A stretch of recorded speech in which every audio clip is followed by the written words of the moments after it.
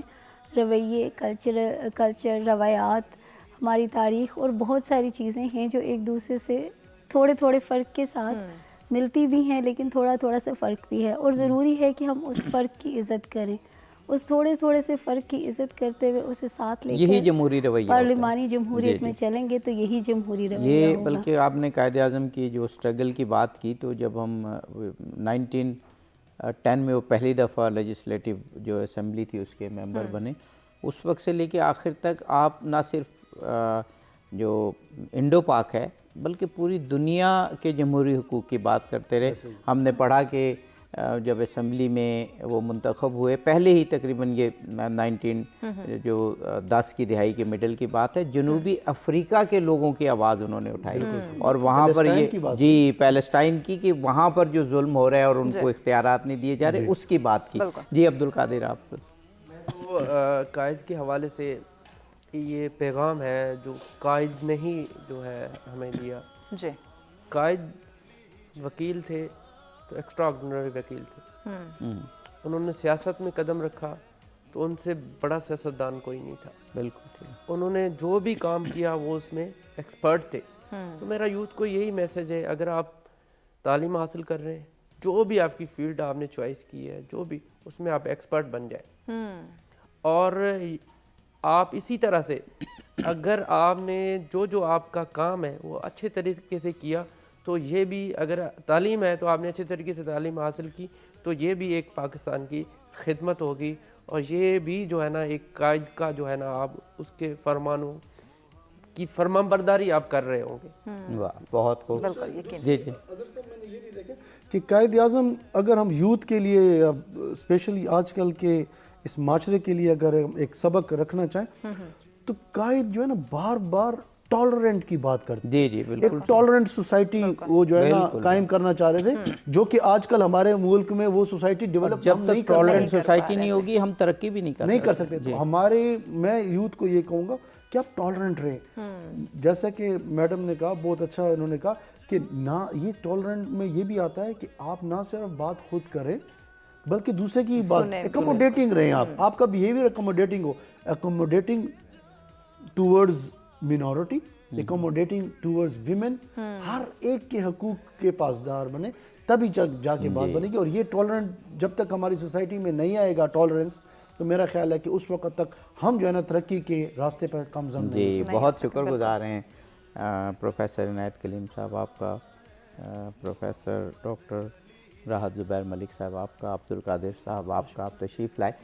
قائد اعظم ہم خوش قسمت قوم ہیں کہ ایسی زبردست پرسنالٹی ہمارے پاس ہیں، اور ہم اکثر یوتھ کے حوالے سے کہتے ہیں اور ویسے بھی اپنے معاشرے کے حوالے سے کہ جہاں پر سوشل میڈیا اور ایجوکیشن یہ سب اہم ہے، کتاب سے رشتہ مضبوط کرنا بہت اہم ہے، اور اسی کے ذریعے ہم معلومات اور علم حاصل کرتے ہیں. قائد اعظم کے حوالے سے ایک پرسنل فیلنگز اور ٹچ کے حوالے سے 2 کتابوں کا میں ذکر کرنا چاہوں گا جو میں نے پڑھی، اور میں چاہوں گا ناظرین اور یوتھ ضرور پڑھیں. تو خود مس فاطمہ جناح کی مائی برادر، دیکھیں وہ بڑی ایک پرسنل ٹچ کے ساتھ ان کے بچپن کے احوال، ان کی جوانی کے احوال، وہ بہت اچھا. اور ایک ابوالحسن اصفہانی کی کتاب ہے Quaid Azam as I knew ہم، قائد اعظم جیسے میں نے انہیں جانا.